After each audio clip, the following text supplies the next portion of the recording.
With the recent Destiny 2 expansion Warmind, ranked PvP is now a reality, and that opens up a boatload of replayability for myself, someone who really enjoys PvP. Now on the grind to Fabled, that's the middle of the ranks, you obtain Redress's Claymore, and that was quite the grind on PC.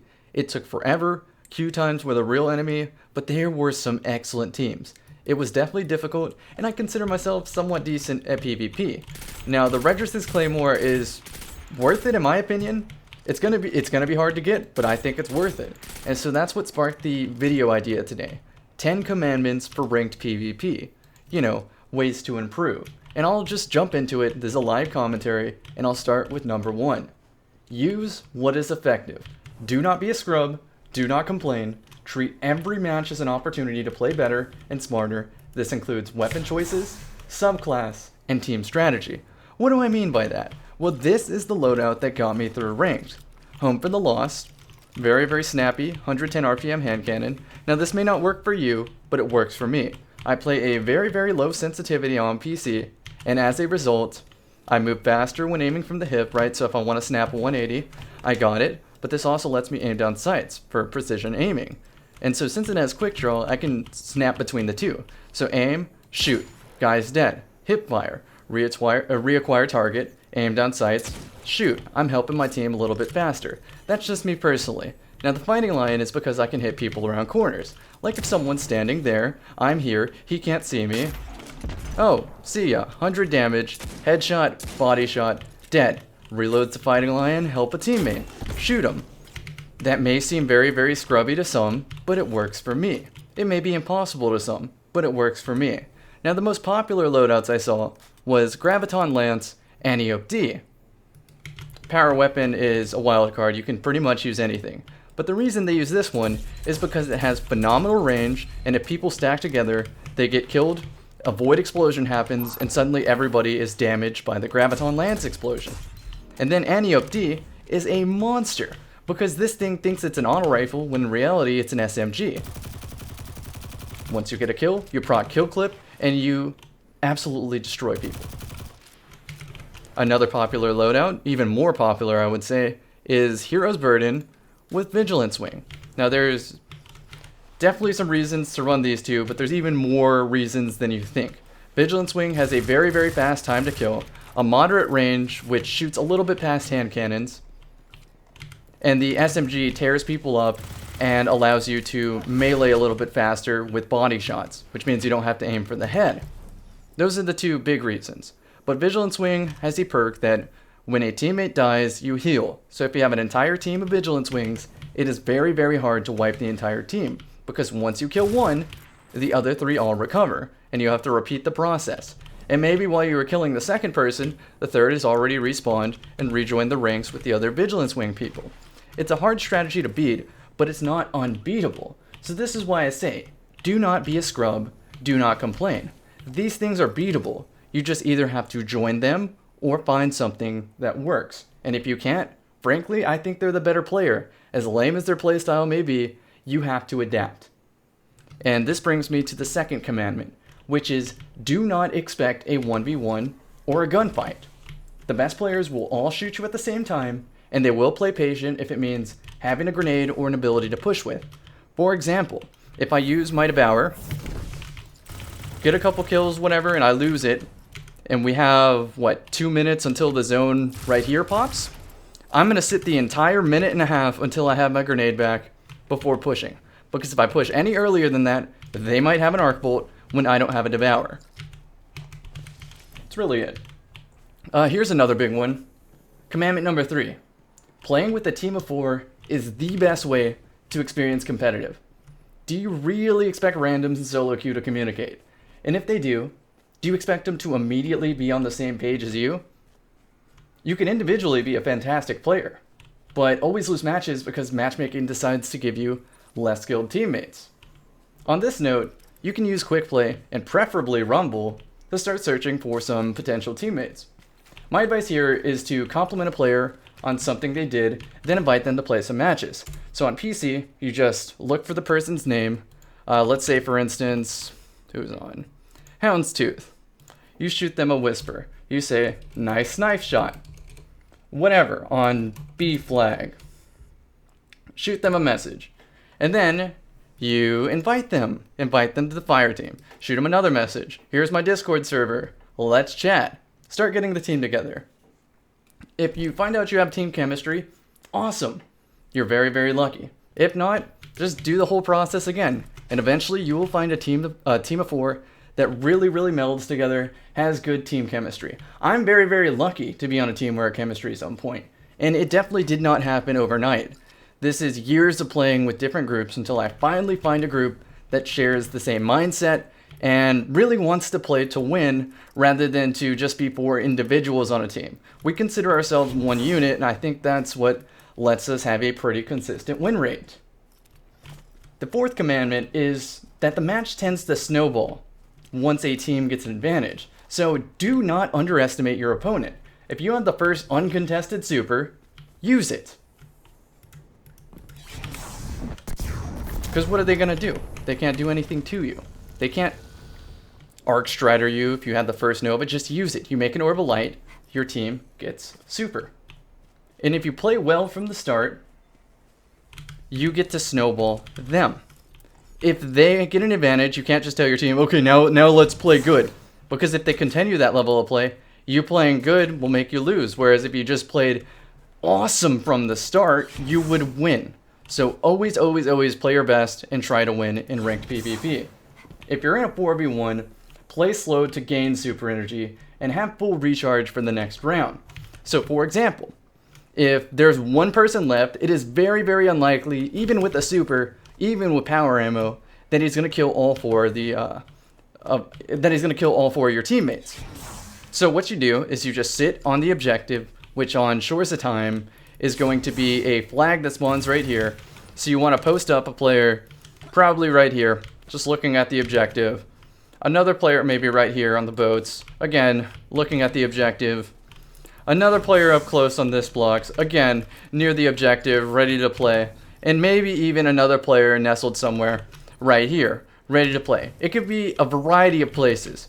But at the end of the day, once the objective comes up, that guy has to roll in here and stand on the flag to win.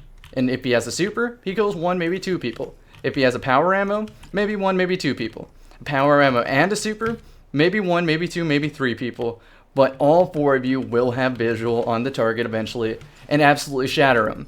So it is very unlikely that in a 4v1 or 1v4 situation that single player will win. So the best thing for you to do if you're unfortunately in that situation is to immediately jump off the map, suicide, and restart the round. They won't get any super energy recharging, they won't get all their abilities back from slowly recharging, and it'll just reset the round and allow you to start focusing on the next. This brings me to point number 5. Play the objective. Majority of the time, it is far more effective to play the objective on countdown or wait till zone spawn on survival. You don't have to outshoot the opponent, all you have to do is manage resources and force their hand. For example, if you have power ammo, it might not even be a good idea to hunt them down.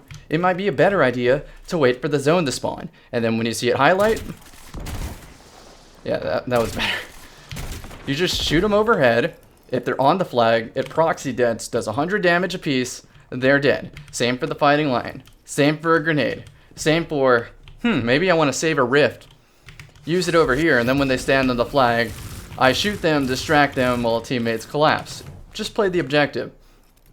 In Countdown, if you plant the bomb, it doesn't matter what the enemy team is doing. They have to come to you if you plant the bomb. So use that to your advantage. There's been so many times where I have a solar grenade, a void grenade, something like that, where the enemy thinks they get a free defuse, and then here's me in the 1v4, just blinks up, throws a grenade on the floor, and they all burn to death. Like, imagine capture zone is a defuse flag or whatever. Just walk by, defuse, run, get killed by 4 people, but they cannot stand in the grenade and defuse, and you still end up winning the match. It's a great feeling to be able to beat someone without even shooting your gun. The 6th commandment is to play your life. The typical strategy for ranked is to play really, really slow until your team gets an initial pick, and then all collapse on the remaining 3. By playing your life and being cautious, you will not give the other team the advantage. Sometimes this means putting in a shot, returning to cover, rather than fully committing to the trade, like I just did on screen. So, play your cover. Do not overcommit and run to the guy on this rock, and then, oh, he has 2 other teammates sitting there, and you get wiped. They suddenly have the advantage, and then they all push your teammates, who unfortunately are a man down and probably not going to win the fight, regardless of how much health the other team has. So also be aware of your teammates' callout. If I had a teammate over there on the elbow who has visual on somebody over here on the rockhead glitch, and they tell me, Cammy, who I am standing right here, Cammy, push the guy on rockhead glitch, I'm not going to say no. I'm not going to ask questions. I'm just going to do it. I trust my teammates. I trust that they have information that I don't, that will take them far too long to explain. I just trust them and follow through. And if I follow through, the plan will work. And at the same time, if I see something they don't, and I say, push the rubble right now, then they'll be standing at the elbow. I'll be my teammates for hypothetical use. So my teammates will be standing here at elbow. They'll push the rubble, which I'm shooting at right now. They hear Cammy say that. Okay, Cammy, I'm pushing rubble. They push here and they see 2 guys weakened by my grenade. Easy spray down, easy cleanup. And now we all push the remaining 2. That's how it works. You play your life, you trust your teammates. Sometimes being a sacrificial lamb is necessary if it facilitates an enemy team wipe. Remember, in ranked, your KD does not matter. It is all about winning. Trust your team, use your life advantage as smart as you can. Now the 7th one's going to take a little bit of explaining, but in ranked, there is no radar. See that thing on the top left of my screen that shows the position of the power ammo, position of the enemies, position of the teammates, and so on? Yeah, that's not there. So you have to earn information. And what that means is, I've shown you here, you can use a sit emote, you can use a sword hilt, and as cheesy as that is, it exists. It's in the game, and there's nothing you can do about it. There's no gentleman's agreement not to use that in ranked. It's just part of the game. So refer back to what I said for Commandment 1. Use what is effective, don't be a scrub, don't complain. If using a sit emote to see around a corner works, then I use it. Now, some weapons have a threat detector perk, like this SMG, like this play of the game. What this perk does is it shows when enemies are in close proximity. Now, the actual number for this is for 14 meters. Now, pay attention to where I am right here. If I'm right here waiting to shoot somebody on the elbow, for instance. Or if I'm waiting for somebody to overextend on the rockhead glitch. Imagine I'm doing either of those things. But also imagine that the enemy is sitting here in the dark hall with a threat detector gun, whether it's play of the game, whether it's hero's burden, and you see on the bottom left of your screen when the perk activates, it says threat detector times the amount of people. So if I'm like creeping along this crevice, the guy on the head glitch still can't see me, and I see threat detector times 2, then I can tell my teammates there are for sure 2 people in this shrine. And now we know that there are 2 people in the shrine. We can all collectively decide on how we want to deal with that. There's also sound cues in the game and visual like indications of walking. You can see my footsteps, you can see some dust. If I slide, I'll be quiet real quick, you might be able to hear it. If I reload my gun, you can hear it. And if you always like keep an eye on your teammates and visually try to see your teammates, you can use your sound cues to determine where your enemy is. Because you know if you hear a reload behind you and all your teammates are in front of you, you can deduce that the enemy is behind you. And so you tell your teammate that. I know for sure there's someone behind me. And so everyone's like, okay, Cammy, I hear you, I hear you. Then you go to your corner, use your remote, use your sword hilt to confirm it. Once you confirm it, you all get together the same game plan and you collapse together. You have earned information. And the same thing with the floor textures I showed you, and the little dust when sliding and things like that. If you pull a grenade launcher out, fighting lion, something near the corner, and you even like do a sit emote or something, they can still see the glint of a grenade launcher, the glint of a sniper or a shotgun. They can see that around the corner. They can see your gun barrel around the corner. There's a lot of very little small things that somebody can use to build information and destroy your team. You are earning this information. That is why I like playing without the radar. Though if the sword hilt and the emoting maybe even threat detector went away completely, I would not be complaining. I absolutely love no radar. And maybe you can get the idea why. I really do feel like the sound cues in this game are fine. They still could be better, but I think they're more than adequate. The 8th commandment is what I'm doing exactly right now. I'm abusing private matches. What you do is you take your team into a map, you learn some strategies that you can default to. For example, something I like to do is when I spawn on the beach, team runs in, maybe some go to the rubble to challenge the elbow. I like playing the rock head glitch, and you can throw a healing rift right here immediately and be ready to challenge both grotto and shrine and potentially dark. And if they wrap around the entire map and meet you at gate, well, you can deal with that when you come to it. But this is just the default strategy I go to. And if an enemy destroys me doing this strategy, obviously my strategy doesn't work. So you take the team in the private matches and you find something new.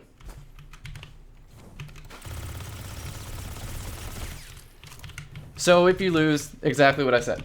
You go into the map, you recreate the situation, and you learn how to beat it, or you just steal the strategy, adopt it for your own. There's really no excuse for not knowing every single callout, crevice, and inch of a PvP map. And if you really want to be a nerd, you could, I don't have it in my inventory, you could use the Darcy sniper rifle, which has a rangefinder on it, which tells you the meters away something is. Like if you see my screen right now, you can see that the power ammo is 30 meters away. You can learn some really annoying stuff, like how far once you throw a grenade in the air, it'll land in front of you, so that you can time it to land on a zone. Very, very little nerdy things. You could learn how to bounce the fighting lion into certain places. These lion angles. That one's kind of terrible, but you get my point. And you can also use the Darcy or the power ammo spawns to learn how far away in meters a sightline is. So if I'm at this block right here, aiming into the grotto, I know that it's 40 meters. I know for a fact that the vigilance wing drops off at 45 meters. So right about here, take one step back, the vigilance wing cannot hit me in an optimal TTK. But this pulse rifle, the impromptu, can shred a vigilance wing at this range. So if I know my enemy team all has vigilance wings, I don't want to challenge right at this block.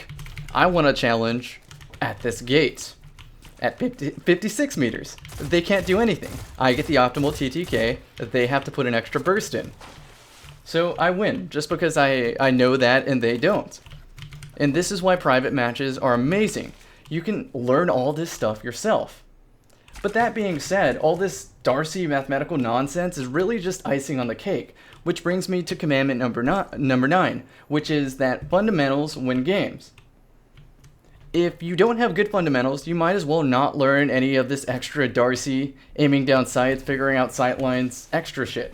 You don't need it. What you need is the fundamentals, and these are the ones that matter, is landing shots. It's cool if a weapon has a fast TTK on paper. Let's just say at Home for the Lost, for instance. But if you can't consistently hit that, then use something else. I always like to use the example of Midnight Q and Dire Promise. Midnight Q has the Rampage perk, right? So if you get a kill, 4 shots, and Rampage activates, you can 3-tap somebody in the head and get a kill with 1 less bullet. But the problem with that is that the Midnight Q has some severe recoil when compared to the Dire Promise. So you've got to ask yourself, if you're more consistent at getting that initial kill with the Dire Promise, I would probably use the Dire Promise. Hence the reason why I personally really love Home for the Lost and Camille's Dagger. It's not everybody's cup of tea, because this gun requires 100% headshot on people with higher resilience, and frankly that is really hard for a lot of players to do. I'm no FPS god, but use what is consistent.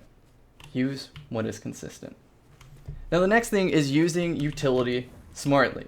Don't be the guy who opens every single round blindly throwing a grenade across the map. Example. Sure, if it tags somebody, it might give you information on where they are, but by the time me or my teammates can get over there to take advantage of it, they hear me coming, they might be able to see me coming with an emote, and they've already recovered their health, they're already maybe jumping in the air, throwing an arc bolt or something, and I've wasted my grenade. Totally just wasted it. And that's not the only thing. Let's say I'm in a 1v1 with someone, right? 1v1.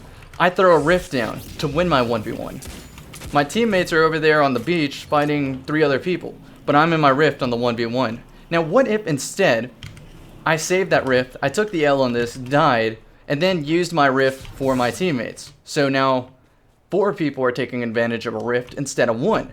We might win a 4v4 or a 3v4 engagement even with a rift just by saving it.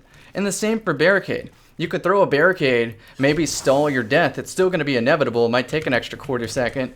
Or you could use that barricade to throw up a shield in front of the power ammo, take the power ammo, at very worst, just burn all the ammo so that the enemy doesn't have it, or at best, somehow escape, and then use the power ammo to choke out any advantage you can get. And the next thing for fundamental, and it's very, very important, is controlling tilt. Angry people don't typically make the smartest decisions. And unfortunately, it makes your teammates have to run double duty, trying to dodge the commotion while playing to win. Just get a handle on your rage. I made a recent video about controlling tilt. I think it's good. Please give it a watch. It'll be in the description. And for the final and 10th commandment, subscribe to CammyCakes Gaming, where you get all your PvP tips. I'm kidding. You don't have to. But the 10th commandment is to enjoy the grind. Seriously. If you hate playing ranked PvP, try hopping around finding new teams. Try a new loadout, you know. Let's just make one up. Actually, this is a really solid loadout now that I think about it. So try a new loadout, maybe try a new subclass, something like that, until you do enjoy PvP. Playing miserable isn't the environment that entices learning to play well. Again, referencing commandment number 1, use what is effective, do not be a scrub, do not complain. Treat every loss as an opportunity to learn, and every win as an opportunity to win better.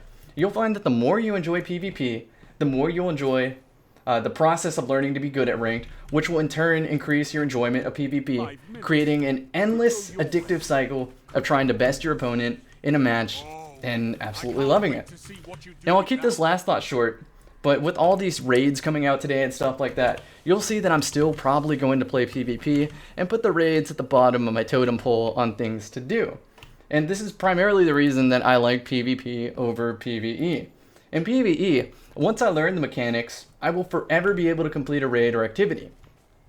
But in PvP, my opponent will do everything in their power to beat me. They'll learn. They'll go to private matches. They'll develop team strategies. They'll do everything I said in this video so that they can beat me. And it keeps me interested. It always keeps me on my toes. It's a never-ending chess match with space magic and sick no-scopes.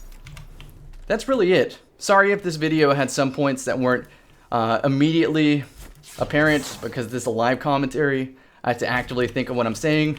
I did have some notes on cards with some very brief points so I could stick to it. But anyway, I hope you enjoyed this video. Hope you learned something. I never claim to be the best, but if you have a tip to add to this video, feel free to mention it in the comments, and I'll favorite it to help it remain at the top of the comment thread. And I guess that's it. So see you in the next one.